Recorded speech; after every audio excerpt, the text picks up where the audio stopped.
Ya te lo mandé. Pues yo lo agarro de ahí, de lo que estás poniendo ahí. ¿Vas en Facebook? ¿Qué tal, amigos? Muy buen día. Sí, en Facebook sale directo. Bueno, ¿qué tal, amigos? Muy buen día. Me da muchísimo gusto saludarles y darles la bienvenida. Bueno, el día de hoy, y espero que hayan pasado un fin de semana muy relajado en estos días, que hayan tenido la oportunidad de descansar, que hayan tenido la oportunidad de darle gracias a Dios por los beneficios recibidos. Y yo comentaba hace poco que de manera particular una de las actividades, y creo que a todos nos llenó de gusto, de cierto consuelo, es después de seguir y de estar pendiente de este conflicto de Israel, el saber que justamente en este pasado fin de semana se hizo una tregua de 4 días. Hay muchísimo al respecto. Los análisis, el criterio es muy variado. Puede significar muchas cosas ahora y en tiempo futuro. Muchas preguntas más. ¿Qué va a pasar después de la tregua? ¿Qué va a hacer este grupo terrorista? ¿Será que están reforzando? ¿Qué piensa Israel? Hay muchísimo más. Y también en el juicio, por supuesto, que algunos hacían que este intercambio no es justo, ya que se habla, por un lado, de personas inocentes, rehenes de guerra, y por otro lado, de personas que de alguna manera ya tienen criminales, hay el atento de algo, y por eso estaban en las prisiones israelitas. Entonces, pero traigo este tema, no soy yo la experta para poder hacer un análisis de la situación, pero es un conflicto que ha traído los ojos del mundo, y en esas tierras y en esos lugares que implica la casa de los lugares santos, pues a nosotros de manera particular creo que nos sentimos conmovidos, además, cuando vemos las imágenes de el daño que se ha hecho a los civiles. Pero traigo este tema porque de manera especial el Papa, nuestro Padre espiritual, el Santo Padre, Papa Francisco, se ha reunido con familiares de rehenes. Uno de ellos de manera particular lo recuerdo a la madre que dio conferencias, que dio entrevistas, de una manera, creo que ella es uno de los mensajes que más cautivó en uno de los discursos que dio públicamente. No traje aquella intervención de ella, pero traje de manera particular este encuentro que tuvo con el Santo Padre recientemente. Lo que voy a hacer para que tú lo tengas en cuenta, lo tengas en mente, voy a pasar la nota, el video de la nota, está en inglés, tiene algunos subtítulos, me parece que en inglés, no estoy segura si los tiene en español, pero haré yo algunos comentarios al respecto. Creo que muchos estaríamos preguntándonos, y Santo Padre durante este tiempo de guerra, tú lo sabes, él estuvo pidiendo oraciones, él estuvo pidiendo, se hicieron 17 y 27 de octubre, si no me equivoco, llamados para la oración y el ayuno. Y a mí me llamó la atención que en esos 2 días que yo me la pasé en el noticiero, los doctores de los hospitales a donde llevaron a los rehenes como parte del proceso de esta tregua y para su liberación antes de ir a casa, los pasaron por hospitales para una evaluación médica y psicológica, y uno de ellos, ellos han estado dando updates y conferencias de prensa sobre el estado de salud a los que se encuentran, y uno de ellos dijo: recemos para que el resto de los rehenes sean liberados. Es un pueblo que bajo sus ideologías y en sus diferentes religiones, recuerda que Israel alberga las 3 religiones más grandes, más importantes que existen en el mundo. Bueno, creo que cada uno desde su punto, desde su lado, desde su ideología, desde su religión, pide oraciones y nosotros nos sumamos a ello. Bueno, déjeme entonces, te comparto esta experiencia del encuentro de Papa Francisco con algunas de estas familias. Repito, aunque está en inglés, haré algunos comentarios al respecto. Espero que lo puedan escuchar y ver. Tonight, more hostages released after Hamas delayed their return. Also tonight, the unusual meeting at the Vatican. Pope Francis with families of the hostages in Gaza and with Palestinian families. Ann Thompson is in Rome for us tonight. At his private residence, Pope Francis met separately with families of Israeli hostages and Palestinians with relatives in Gaza. American Rachel Goldberg's 23-year-old son, Hirsch, was captured October 7th. The number of days he's been gone, taped to her chest. I actually said to him, you know, my heart was taken 47 days ago, and I will wear the number on my heart until my heart comes back. She brought a picture of Hirsch and showed the Pope a video of his capture, his lower left arm blown off by a grenade. How did the Pope react to that? He put his hand on his heart, and he spoke in Italian, saying, his heart is with me. Rachel and her husband, John Poland, say today's hostage agreement gives them hope, even if their son isn't freed, because the Red Cross will finally be allowed to see him. We have a team of orthopedic specialists preparing detailed notes of exactly what medications Hirsch should be on. Aparentemente, Palestinians say the Pope listened to them about their plight. He can ask for an immediate ceasefire, but this is not what the only thing that we ask for. We ask him to use his power for more just and long-lasting peace. U.S. Ambassador to the Vatican, Joe Donnelly, helped orchestrate today's meetings. The Pope's voice may be unparalleled in the whole world as to influence. That when he speaks, the whole world, hundreds of countries hear. Tonight, both sides hope the world listens to Francis' pleas for peace. Thanks for watching.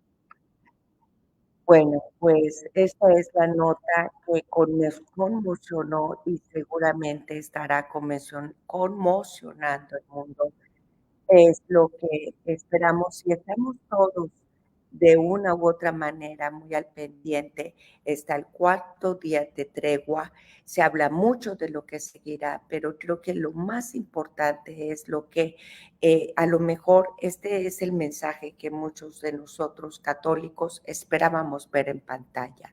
Aunque, repito, el Papa desde su lugar, desde sus agenda ha estado haciendo llamado a la comunidad a la oración, pues ahora, gracias a Dios, tuvo el encuentro con estas familias. Es impresionante las imágenes de estos encuentros familiares y la señora Raquel tiene unos discursos que, bueno, ahorita no lo preparé, pero valdría la pena analizar uno de los discursos más impactantes, más sobrios en relación a dentro de las familias que permanecen rehenes de guerra. Ahora, este tema nos hace a nosotros preguntarnos, ¿qué sabemos?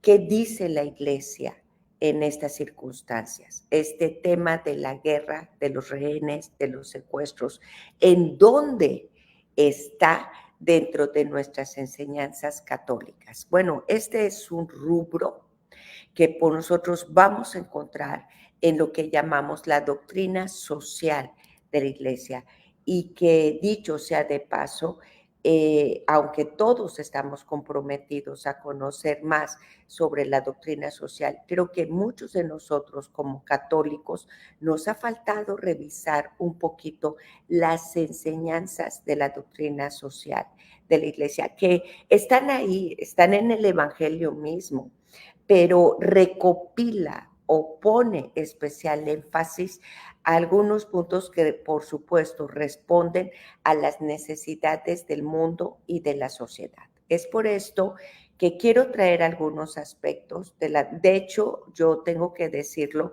casi no he tocado temas que involucran a la doctrina social de la Iglesia, poco la conocemos. Entonces, voy a poner por cintillos algunos aspectos que nos permitan adentrarnos a cuál es el campo de la doctrina social de la Iglesia. Lo van a encontrar en la parte de abajo de este video.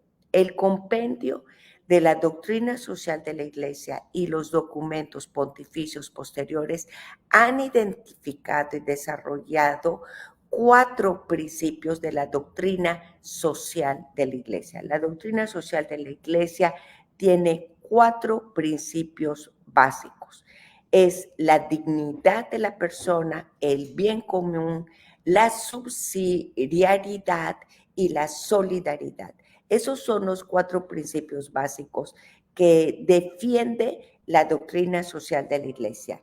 La dignidad de la persona, que obviamente ante lo que está en nuestra pantalla, en el conflicto de Gaza, se ve, son crímenes de guerra, por supuesto, que rebasa y viola todo principio y derecho de la dignidad de la persona. Son cosas, atrocidades, las que este grupo terrorista hizo con los civiles, no solo de aquel concierto, aquel evento de jóvenes, por donde empezaron los ataques, sino en los kibús y en toda el área, en la comunidad de manera general. Ahora, siendo estos 4 principios de la doctrina social de la Iglesia, también se habla de 7 principios importantes, ¿no? Está ahí en pantalla, tú los puedes ver en la parte de abajo de mi video.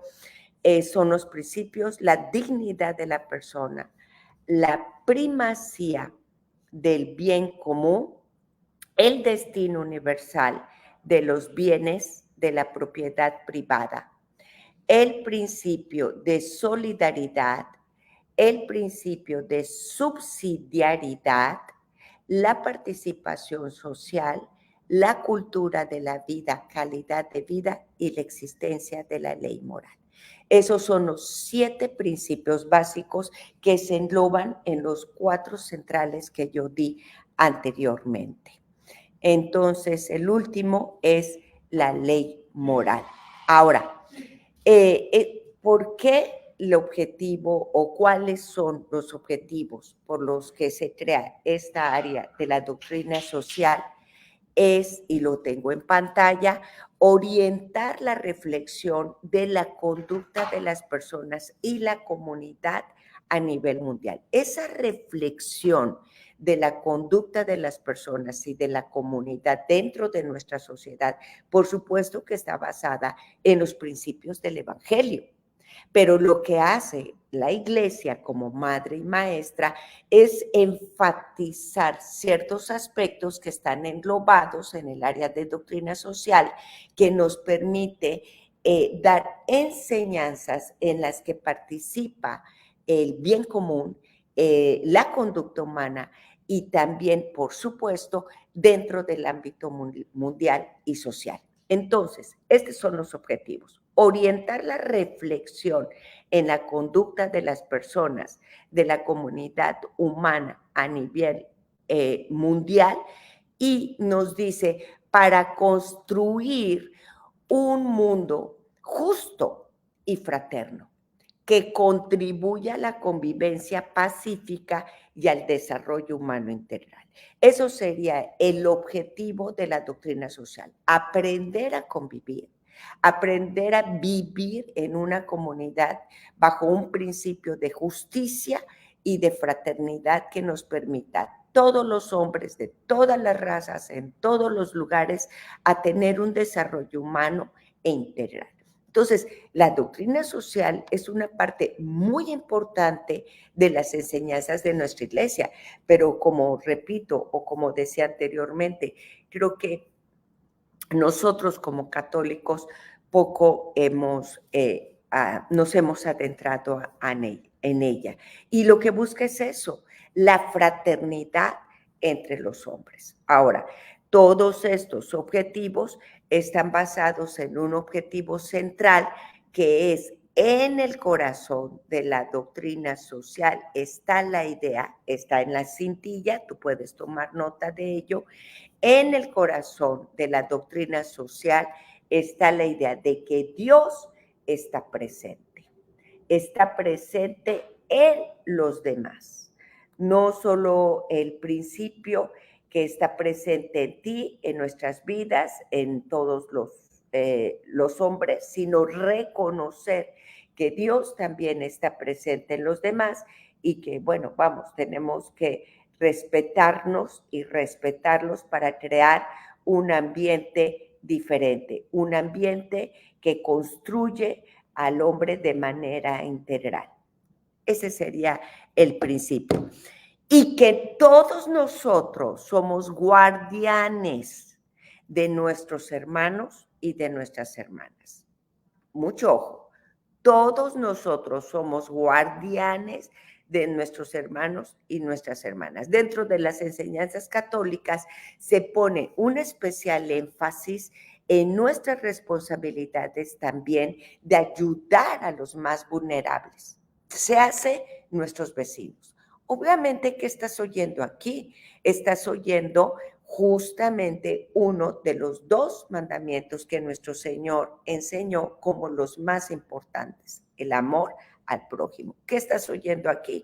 Estás oyendo las obras de misericordia. O sea, la doctrina social está basada en los principios evangélicos. Simplemente con sus objetivos y basado en estos principios, lo retoma y enfatiza las enseñanzas necesarias para el bien común, para el bien de las propiedades, para la fraternidad, para un bien justo, para tomar nuestra responsabilidad en nuestra relación con los demás. ¿Por qué? Porque dice la doctrina social, reconocer que Dios está también en los demás.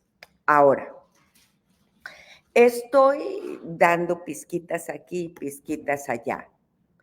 Hablamos de los principios, hablamos de los objetivos, hablamos de su objetivo principal, hablábamos del Papa, hablamos de esta guerra.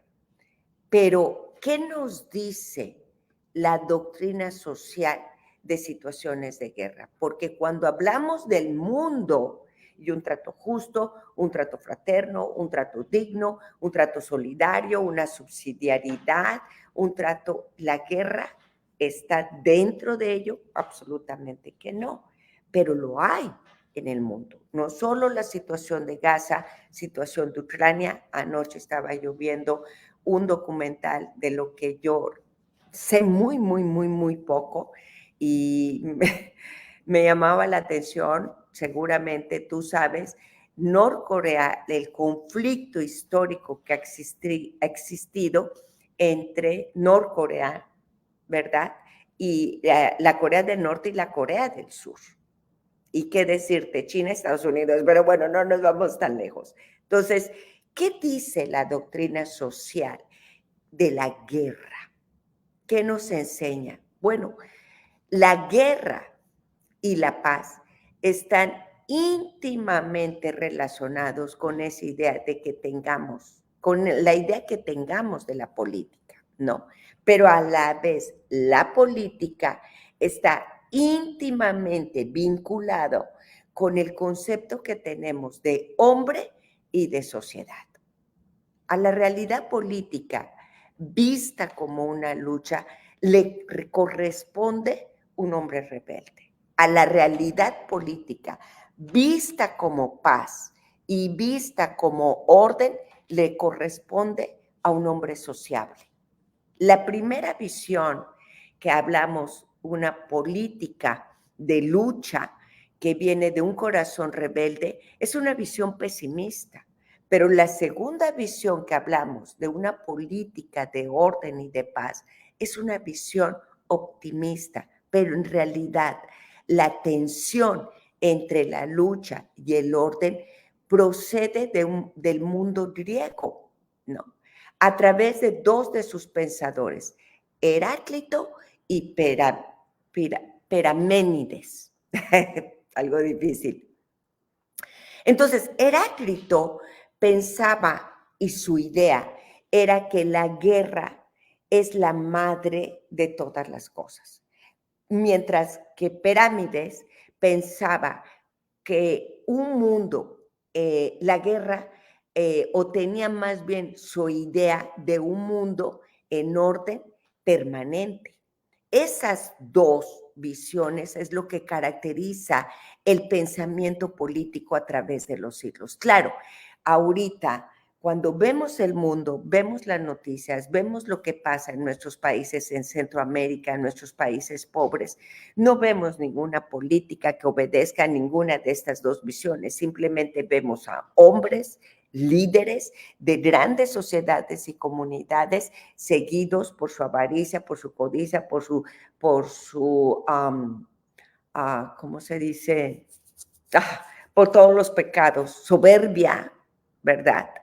Es todo lo que vemos. No vemos a ningún hombre rebelde que vaya a luchar por alguna causa justa, aunque lo haga en medio de la lucha, ni mucho menos a un hombre que vaya a un lugar de liderazgo con una política llevando a un pueblo a la paz, al orden, a la fraternidad y luchando por el bien común. No vemos nada de esto, al contrario, tristemente vemos cómo nuestros países van decayendo y van sufriendo. A lo mejor vemos en algunas partes del mundo guerras como esta con sus atrocidades. Siempre creo que habrá algo de injusticia en una guerra, pero sin tenerla, literalmente hablando, nuestros pueblos están en guerra porque están viviendo también económicamente, políticamente, bajo las mentes de unos cuantos que lo que menos le interesa es el bienestar del pueblo y están sufriendo su propia atrocidades, ¿no? Hay una política desarrollada históricamente por Maquiavelo. Él consideraba que la política era simplemente la conservación y el aumento del poder, ¿no? Pero esta es una naturaleza totalmente egoísta, totalmente egoísta. Y luego vemos a Marx, que profundiza en esa visión del análisis de los conflictos sociales como dentro del área económica, por ejemplo, ¿no?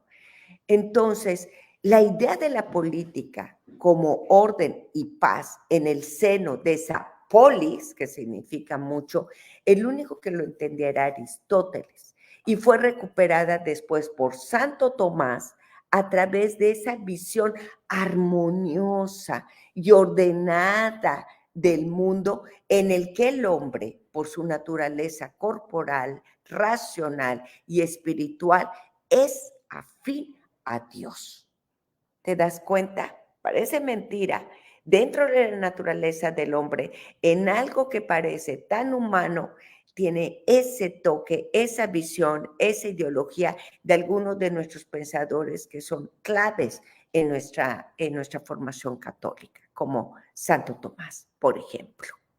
Entonces, esta visión pacificadora de la política fue retomada también por otros pensadores como Locke, quien entendía que realmente la política debe ser la organización de la naturaleza en la que todos los hombres poseyeran de los derechos, pero que a su vez carecían de las garantías al respeto a su derecho. Y después viene otro pensador como Kant, que habla de la libertad humana y dentro de ellos unos y otros imprimiendo su propia ideología en la visión de la lucha y de la guerra.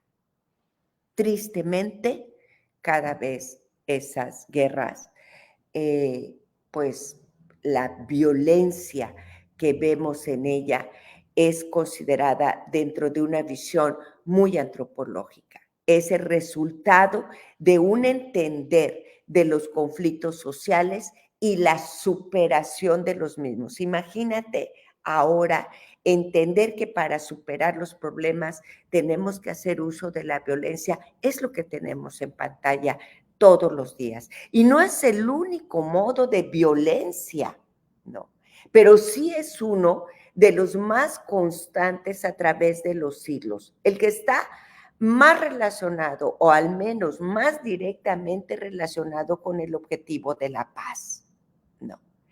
Entonces, si nos detenemos en algunos de los conceptos históricos, en este punto nos encontraríamos, por ejemplo, a Cicerón, que consideraba que el uso de la violencia para la reducción de los conflictos humanos era irracional. Y yo creo que tú que me estás escuchando estarías pensando lo mismo. Queremos resolver conflictos, no lo vamos a resolver con más violencia, eso es irracional. San Agustín, por ejemplo, San Agustín entra con un frente de pacifismo absoluto y él afirmaba que la legitimidad de la guerra justa solo como un medio para hacer frente a la injusticia de los pueblos, no, como manifestación al derecho de castigar, como recursos de la autoridad. Lo que él pretendía y el mensaje que San Agustín nos presenta es la de restaurar el derecho, ¿no? Pero ¿qué pasa para Maquiavelo? Maquiavelo ve la guerra como ese medio normal de la política, en donde al contrario, él decía que debía de existir milicias permanentes, ¿no? O enfrente de los ejércitos mercenarios, ¿no? Bueno, así como es todo esto, la literatura de la Iglesia sobre la violencia, sobre la guerra, sobre la paz es extensa, extensísima. Pero ¿quiénes de nosotros, además de todos los análisis, las críticas, los estudios, las visiones que vemos de los grupos terroristas, de la situación de Gaza, de los palestinos, de los cristianos, etcétera, los judíos, etcétera, quienes también hemos visto en esta realidad frente a nuestros ojos un estudio más profundo de la visión y la ideología a través de la historia no solo de la guerra, de la paz, de la fraternidad, de los principios y el resultado de los principios de la doctrina social, por ejemplo, ¿no? Bueno, es un tema presente, es un tema recurrente, incluso dentro de las celebraciones litúrgicas, donde desde el saludo ritual, siguiendo a ejemplo de nuestro Señor Jesucristo, escuchamos la frase, la paz esté con vosotros. Si nosotros miramos al pasado del siglo XX, un siglo de guerra, un siglo de genocidios, constatamos cómo los papas han hecho frecuentes apelaciones por la paz del mundo. Vas a recordar aquella llamada del Papa Pío XII en las vísperas de la Segunda Guerra Mundial, que decía, nada se pierde con la paz, pero todo se pierde con la guerra. Lemas, frases, luchas, pero luchas no con armas, que nuestra iglesia, nuestra fe, el evangelio nos ha mostrado, nos ha traído como enseñanza para nuestra propia vida. Porque una es las guerras, los conflictos armados, y otra, inclusive, estos principios pueden ser principios básicos para moderar nuestro día a día, porque hablamos de una ley moral como uno de los principios de fraternidad, de desarrollo humano, como principios y objetivos dentro de la doctrina social. La simple relación con nuestros vecinos y nuestra comunidad, ¿no? Que a veces hasta en ello y en cosas tan simples nos pasamos en ciertas luchas calladas, pero que no dejan de ser luchas. Papa Pío XII dice, nada se pierde con la paz, pero todo se pierde con la guerra. Bien, desde estas perspectivas nos podríamos centrar en aspectos políticos desarrollados en la guerra, en la violencia y en la paz, con un esquema conocemos el concepto y el origen de la violencia, conocemos la violencia por bloques, conocemos la violencia bélica, conocemos la injerencia humana. Bueno, pues en todo esto, la doctrina social ha puesto un gran énfasis y enseñanzas para regir esas relaciones humanas. Déjenme ver si puedo, por aquí tenía yo un artículo justamente hablando de los rehenes de guerra desde un punto de vista teológico, secuestro de personas. El Catecismo de la Iglesia Católica nos dice al respecto, y a lo mejor ninguno de ustedes imaginaba que este tema está dentro de nuestro catecismo, que es pilar de nuestras enseñanzas católicas.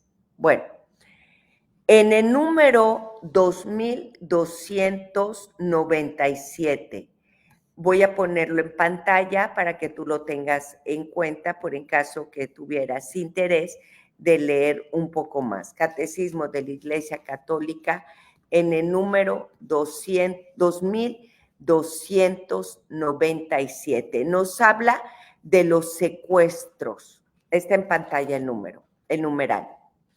Dice, los secuestros y el tomar rehenes hacen que impere el terror y mediante la amenaza ejercen intolerables presiones sobre las víctimas.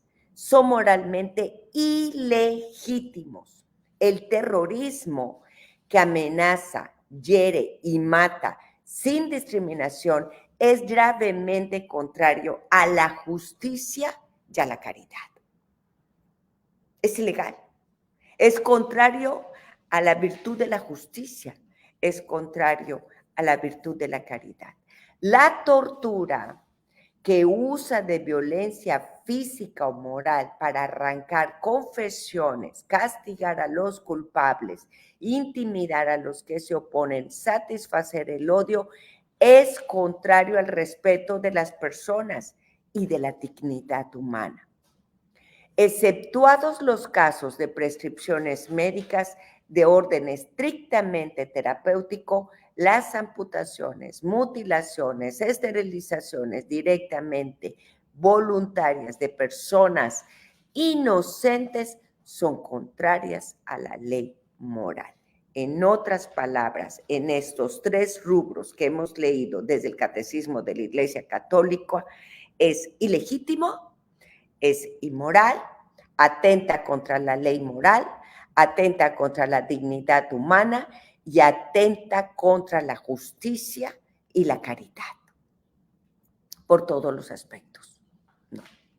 Ahora, si nos vamos al Catecismo de la Iglesia Católica, voy a poner el siguiente número, que es Catecismo de la Iglesia Católica, en el 2298, te lo pongo en pantalla para que puedas tener estos numerales en algún sitio, en algún cuaderno, en algún punto. Nos dice, me dan ganas de poner el texto que estoy leyendo. Sí, lo voy a poner para que lo puedas seguir conmigo. No sé, Alex, si tú estás escuchando y siguiendo la pantalla. No te he subido a la imagen, no sé si es exactamente lo que quisieras, pero aquí está el texto enfrente tuyo. El 2297 nos habla que atenta contra la justicia y la caridad. Lo he puesto ahí, lo he remarcado. Justicia y caridad. Pero si nos vamos al texto del Catecismo de la Iglesia Católica en el 2298, muy claramente nos dice, en tiempos pasados se recurrió de modo ordinario a prácticas crueles por parte de autoridades legítimas para mantener la ley y el orden, con frecuencia sin protesta de los pastores de la iglesia, que incluso adoptaron en sus propios tribunales las prescripciones del derecho romano sobre la tortura. Junto a estos hechos lamentables, la Iglesia ha enseñado siempre el deber de la clemencia y de la misericordia. Lo estoy remarcando. A ver. Ahí está. Abajo. Ahí está remarcado.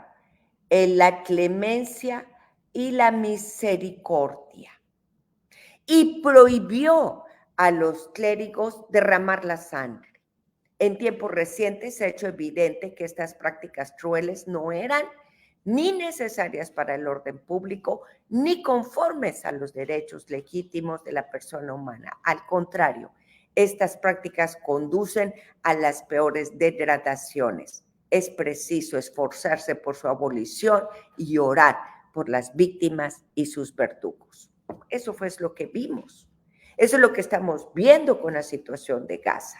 Las peores degradaciones contra la dignidad humana fuera de cualquier clemencia y misericordia y contra la ley moral. Pero la tarea de todos está en las últimas líneas del Catecismo de la Iglesia Católica. Es preciso esforzarse por su abolición y orar tanto por las víctimas como por los verdugos. Tanto por las víctimas como por los verdugos. Entonces, tenemos mucho que hacer como iglesia. Tenemos que aprender lo que la iglesia nos enseña, pero también tenemos que orar por lo que pasa en el mundo. Y yo creo que no basta un día por la paz del mundo. Yo creo que tenemos que estar todos los días en ese llamado, invitación que nosotros sabemos la Virgen ha hecho a través de las diferentes revelaciones a lo largo de la historia de la Iglesia, que sigamos invocando a la Reina de la Paz a traer la paz en el mundo, pero empezando por las familias. ¿Qué es lo que nosotros entonces hemos o sabemos al respecto?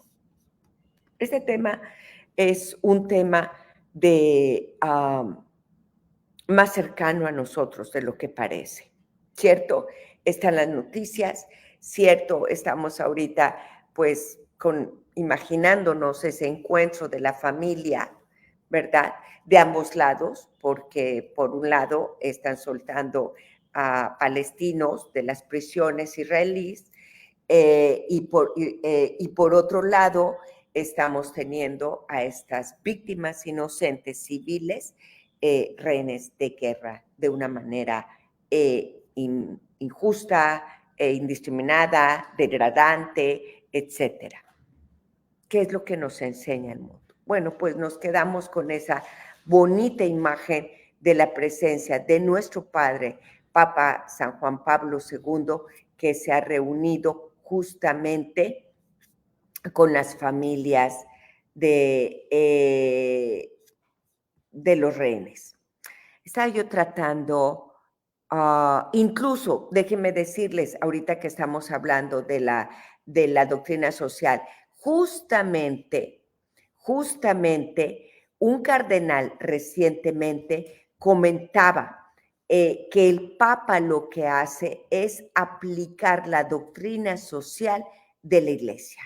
Dice, a lo mejor no todos lo notaron, pero a lo largo de este pontificado, especialmente con esta encíclica del Papa, Fratelli Tutti, que habla justamente sobre la fraternidad y la amistad social, dice el cardenal español Ayuso Guixot, el Papa está tratando de aplicar la doctrina social en el mundo, en la vida, en la iglesia. Ahora, estamos hablando de la guerra, estamos hablando de la política, estamos hablando de el secuestro, los rehenes dentro de la doctrina social, los principios y sus objetivos, pero simplemente Recordemos, acabamos de tener la carta encíclica Fratelli Tutti del Santo Padre Papa Francisco. ¿De qué habla? Fraternidad, amistad social. ¿Cuántos lo conocemos? Y se basa justamente en San Francisco de Asís. ¿Cuántos hemos leído esta encíclica? Yo creo que esta y una encíclica que el viernes en la noche estaba yo recordando con un grupo virtual que teníamos relacionado a matrimonios, nos acordábamos de Amoris Laetitia, otro documento importantísimo sobre las familias, el amor y el capítulo 4, si no me equivoco, el amor en el matrimonio. Tú que me escuchas en este momento, donde quiera que estás, tú amigo católico, ¿no será que se nos está olvidando repasar un poquito más las enseñanzas que nuestra iglesia nos da? ¿No será que se nos está olvidando hacer un llamado, reforzar ese llamado de amor, de paz, de fraternidad? ¿No será que se nos está olvidando que hay enseñanzas claves en nuestra vida como comunidad?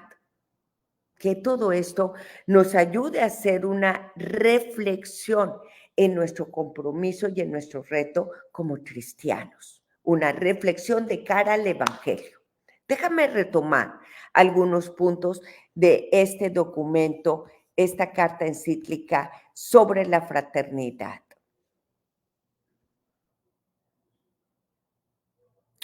Mira, déjenme retomar, ¿qué les parece? Dice, sin pretender realizar un análisis exhaustivo ni poner en consideración todos los aspectos de la realidad que vivimos, propongo, dice Papa Francisco, estar atentos a algunas tendencias del mundo actual que desfavorecen el desarrollo de la fraternidad universal.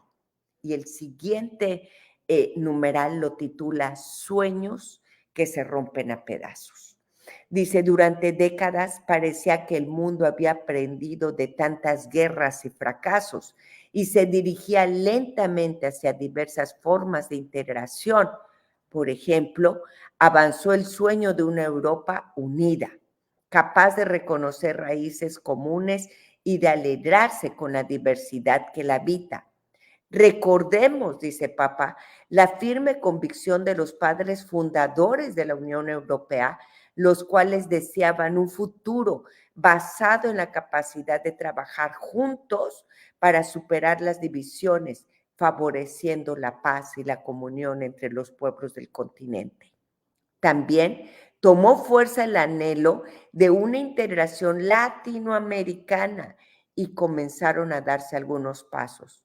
En otros países y regiones hubo intentos de pacificación y acercamientos que lograron frutos y otros parecían promisorios, pero la historia da muestras de estar volviendo atrás.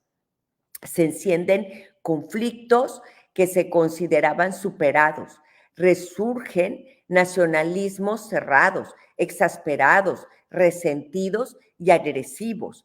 En varios países, una idea de la unidad del pueblo y de la nación, penetrada por diversas ideologías, crea nuevas formas de egoísmo y de pérdida del sentido social, enmascaradas bajo una supuesta defensa de los intereses nacionales.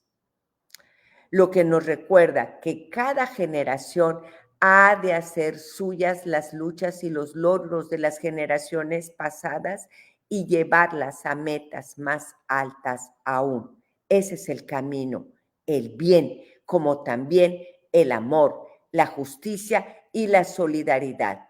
No se alcanzan de una vez para siempre, han de ser conquistados cada día. No es posible conformarse con lo que ya se ha conseguido en el pasado e instalarse y disfrutarlo como si esa situación nos llevara a desconocer que todavía muchos hermanos nuestros sufren situaciones de injusticia que nos reclaman a todos. palabras sensibles del numeral 10 y 11 de este llamado a la fraternidad y a la amistad de Papa Francisco a través de esta carta encíclica. ¿Qué está hablando? Lo que estamos viendo en pantalla.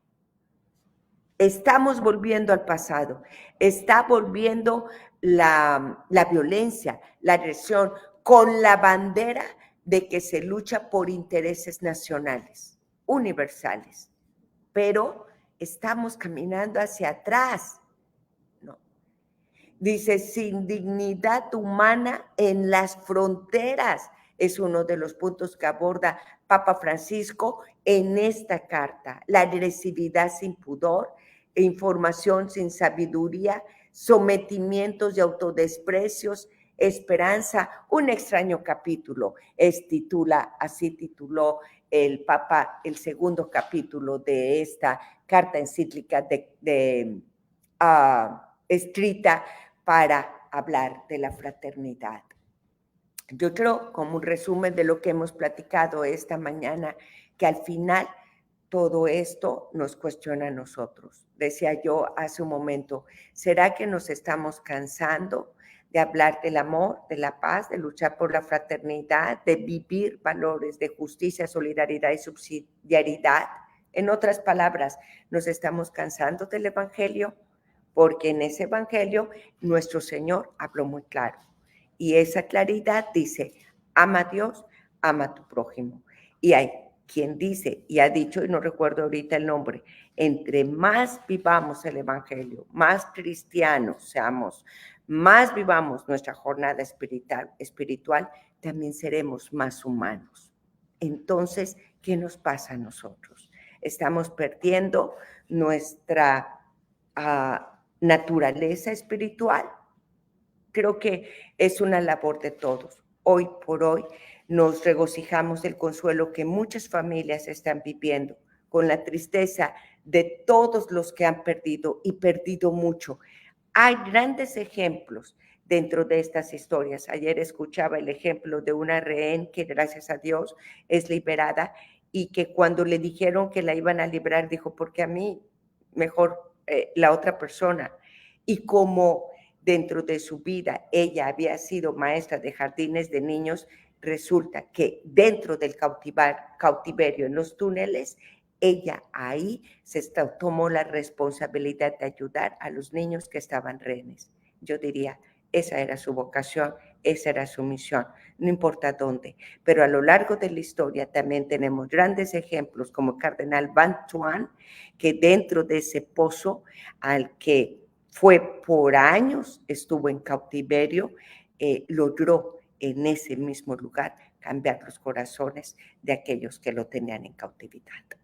No somos rehenes, no estamos en túneles, conocemos a Dios, tenemos fe y con esta fe esperanza, pero a veces dentro de todo este mundo y esta libertad nos hacemos rehenes de nuestros propios corazones, rehenes de nuestras historias, rehenes de la falta de amor, rehenes de nuestros egoísmos, rehenes de nuestro pesimismo, rehenes de una política injusta que viven nuestros hermanos y también rehenes de nuestra indiferencia ante la realidad que estamos viviendo. Simple indiferencia que no nos motiva a crecer y ser mejores, a orar y hacer un bien. Rehenes de nuestro pesimismo. Nada va a cambiar, todo va a ser igual, ¿qué hacemos nosotros? Nosotros no depende de nosotros, son los líderes. Pero recuerda, el mundo cambia por la transformación del corazón de cada uno de nosotros. El reto lo tenemos enfrente. El principio lo sabemos. El corazón tiene un creador. Si simplemente volteara la mirada a su creador, el mundo sería diferente.